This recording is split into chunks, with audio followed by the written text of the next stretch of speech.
राम। सभी को मक्खन शास्त्री की तरफ से राम राम और करवा चौथ की बहुत बहुत बधाइयाँ। ये करवा चौथ का व्रत के बारे में हम जो बताने जा रहे हैं, ये करवा चौथ का व्रत गणेश चतुर्थी कार्तिक मास में जो आती है कृष्ण पक्ष की, तो उसमें रखा जाता है करवा चौथ का व्रत। ऐसे भी अपने परिवार कल्याण के लिए, सुख समृद्धि प्राप्त करने के लिए, सब प्रकार की विघ्न बाधाओं का निवारण करने के लिए गणेश चतुर्थी का व्रत जो है हमारी बहनें, माताएं, भाभियाँ सभी जो है ये गणेश चतुर्थी को करती हैं। तो ये विशेष करके कार्तिक मास में जो कृष्ण पक्ष की चतुर्थी तिथि आती है उसमें किया जाता है करवा चौथ का व्रत का विशेष महत्व होता है।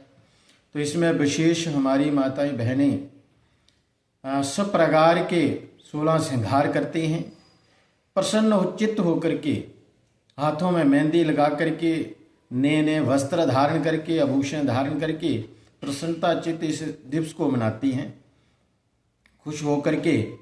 तो ये व्रत जो है अपने पति की दीर्घायु के लिए, विशेष पति की दीर्घायु के लिए कहा गया है और बाकी सारे परिवार के कल्याण के लिए ही किया जाता है। तो ये विशेषता औरतें ही, हमारी माता बहनें ही इस व्रत को धारण करती हैं और विधिवत करती हैं। तो इसका विधान जो विधि है, सुबह 4 बजे उठ करके इसकी 4 से 5 बजे के बीच में जो हम कुछ ग्रहण कर लेती हैं, जल पान इत्यादि, कुछ भोजन इत्यादि कुछ खा लेते हैं, ताकि पूरे दिन भर इसमें जल भी नहीं ग्रहण किया जाता, जल भी नहीं पिया जाता है। तो इसलिए सुबह जो है उसको हम सर्गी कहते हैं।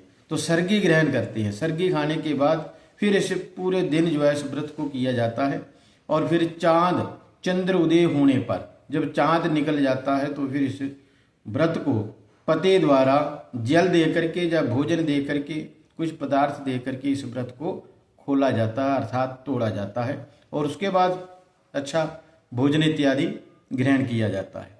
तो ये व्रत इस वर्ष 1 नवंबर को, पहली तारीख नवंबर महीने की व्रत आ रहा है और इस दिन जो है बुधवार है, बुधवार को ये व्रत धारण किया जाएगा। तो चंद्र उदय का समय जो है रात को 8:15 का है।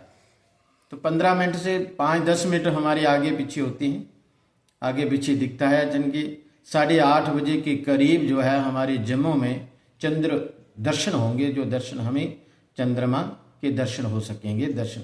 और चंद्रमा दर्शन करने के बाद बहनें जो है उसको अर्घ्य दे करके, पूजन करके, फिर पति द्वारा जल भोजन इत्यादि ग्रहण करती हैं।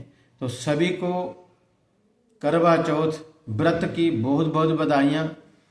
हम प्रार्थना करते हैं भगवान से, ईश्वर से, कि इसी प्रकार सभी जो हमारी बहनें हैं, भाभियाँ हैं, माताएं हैं, उन सब के जीवन में खुशी लेकर के इसी प्रकार करवा चौथ का व्रत, इसी प्रकार हमारे सब त्यौहार आते रहें। सभी को करवा चौथ की शुभमयी कामनाएं। जय श्री राम, जय श्री राम।